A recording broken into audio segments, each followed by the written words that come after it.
All right, so this is a pretty exciting day. We have just started pouring footings. This is day one of getting concrete in the ground. So they set up these pumper trucks. They had the second one set up here this morning, and they poured a couple 100 feet of our footings here. So this mud is just starting to dry. They have another pumper truck set up there. They're finishing that up. It's actually kind of a warm day and not going to be cold tonight. So they're not going to have to cover this or heat this. Actually, they're going to cover it tonight, but they're not going to have to heat it. We're going to pour again on Wednesday. That's a different story. They're going to cover it and then also probably put some heat to it all night to have that concrete cure. It's supposed to be below freezing. But this is a big, kind of a big moment here. We're also getting this sewer line in,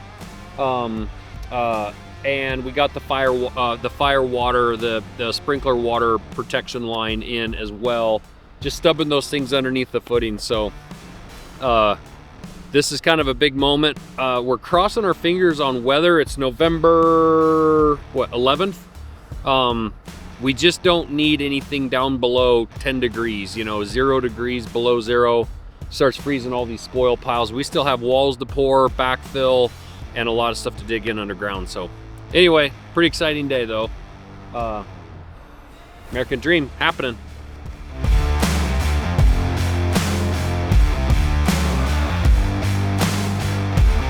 We also have a bunch of stuff happening over at the original Stockyard building as well. We moved a bunch of racking into the big building that we had planned on leasing out. But we ended up with so many boxes that showed up last week, pallets of hoodies and new shirts and hats. How foolish was it that we ever thought that we weren't going to be in this space? It's true. It's true. And it's funny because we set this all up yesterday and it's full. They're ready to send us another truckload, and I was like, nope. So we changed all of our plan yesterday. Some guys showed up, worked some overtime. We moved all our racking, and then we're also landing a Swiss lathe in the small building out there as well.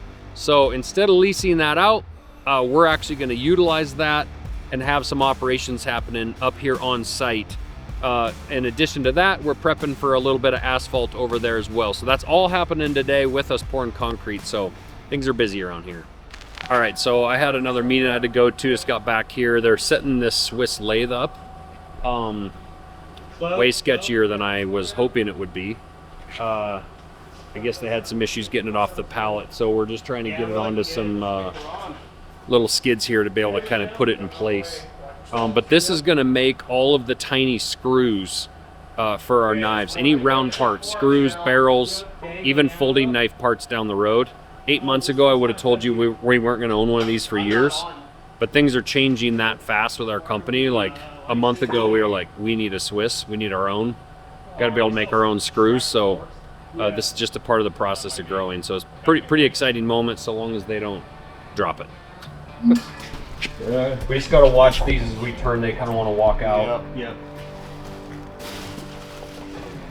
Doing good. Oh, stop. Whoa. You just eat like 1/8 inch.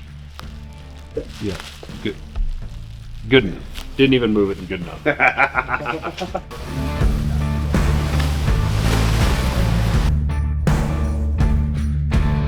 My best? Yeah. Oh, I think it's in here. Marshmallows. I think they're That's the way to do it. You were in the army. Eat them. Hey, Good? I'm backing out. I think so, yeah. Yeah, you're clear, Josh. Yep. Yeah, and that's movable by hand. We can walk it. Oh, really? Yeah. It's not light, huh? It's only 1,200 pounds. Well, we were able to kind of... Andrew has the 800 on one side. Yeah. 1, 2, 3.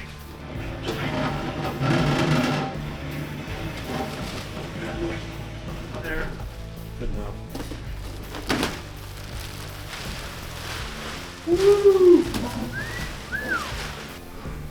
Woo! You're gonna go home today and be like, this was a good day. There we go.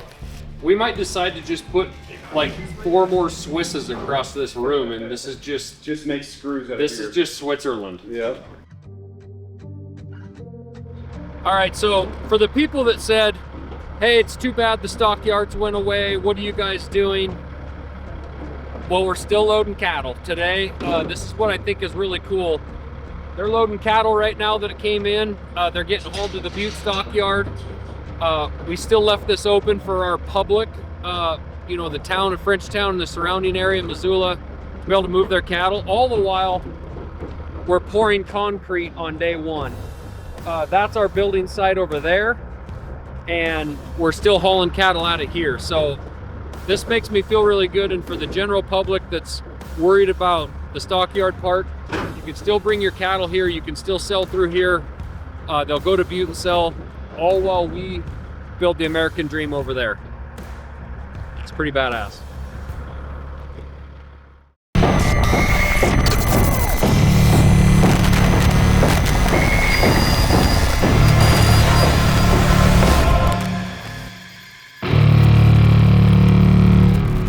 Hey guys, my name is Josh Smith. I'm the CEO of Montana Knife Company, and I am incredibly excited to introduce our newest tactical knife, the V24.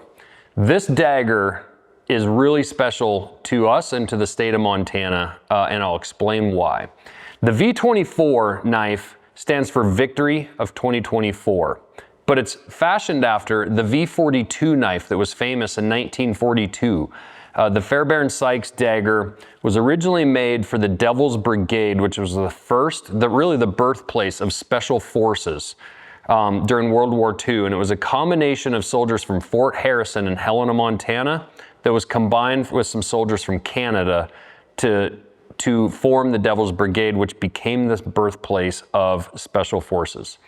That V42 knife was really long, quite a long blade, longer handle, and it really wasn't perfect for carrying it, but it became iconic, especially for the special forces, and it became a knife that you gift.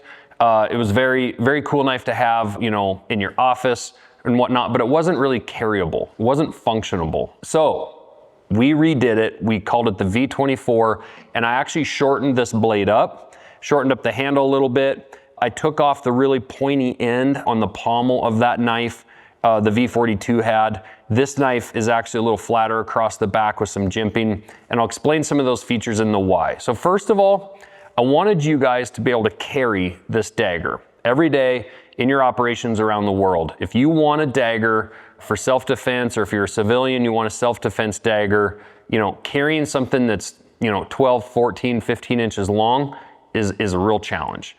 Okay, so this blade is only 4 1/4 inches long, and it's like 9 1/4 inches overall length. All right, so it's easy to carry in this Kydex sheath. It's easy to tuck in behind, whether it's radios, mags, whatever. You can place this in a lot of different places on your kit, as well as on your belt, in a pocket, things like that. The other thing is, I took the point off of this because if you are carrying this, and this is in my humble opinion, I'm a hunter, I'm a knife maker. I am not a tactical guy. I'm not a soldier, and I'm not going to pretend to be you. However, I have heard from enough guys, when you're carrying this, the last thing that I really would want is something that could potentially jab or stab you if you jump out of a plane, you jump off of a wall, you fall off of, you know, anything. I don't want that jabbing into your side or potentially being of harm to you. In my opinion, if you're going to pull this thing out, you know, they call those, you know, those points on here like head knockers or whatever. If you're in combat and it's at that point and you're pulling your blade out, you're probably using your blade. That being said, we left some steel protruding a little bit here. If you want to break a little glass or something, again, this is not for breaking car window glass, but, you know, glass in a house and whatnot, you've got a little bit of steel to do that, you know, breaking some ice or whatever. We also tried to kind of reenact a little bit the look and the feel and the texture a little bit of that original V42. We milled in, you know, this texture into this handle, made it kind of look like that stacked leather look of that V42 knife. You know, I'm not trying to completely recreate that knife and do a replica. This is our version, the Montana Knife Company version of that V42. Again, this knife is double-edged, sharp on both sides. It feels amazing in the hand. It's very practical, it's very functional, and I really want to see you guys be able to carry this knife in combat or in a self-defense situation, you know, even our first responders, cops, people like that. So That's the V24 knife. I'm very proud of this. It's got a Magna cut steel blade, very high quality steel. This thing's just over 4.5 ounces. It's an amazing little blade, very comfortable. I think you guys are gonna love it. It's coming with this ulti clip on here. You can snap that thing right on. We also carry a lot of other carry options. That's the one thing. I'm not gonna pretend to think that we can come up with any perfect solution for you guys. Half you guys zip tie your stuff to your kits. We carry a lot of different solutions there if you look on our website, if this doesn't work perfectly for you. So, and this Kydex sheath right here snaps into place, very secure. You can tighten it down here. We have double retention screws on both sides. So there again, you're not gonna lose this blade no matter what you're doing. Very excited about this. I hope you guys love it. And keep giving us your feedback. Again, I'm not a soldier, not gonna pretend to be, I'm not a veteran, but when we hear things for you guys, we take it serious. I take it into consideration for design. So any feedback, any ideas and whatnot, hit us up on social media, send us an email, and be careful out there and get yourself a V24. Hey guys, this is, oh, why do I wave? Okay, again, take 45. Hey guys, this is Lindsay. I'm human resources upstairs and my grandpa watches every video, so hi grandpa. I am doing the tactical knife giveaway for this week. This is our new V24. They wanted me to be the one to talk about this giveaway. I had 8.5 years of military service with the Montana Army National Guard. I joined when I was 17 in 2013 and I got out in 2020. But yeah, so they wanted me to show this. So you guys can win this by liking and subscribing and commenting and signing up for our email list so you can get emails from us every week on what we're dropping for that week. But yeah, do all that and this could be yours.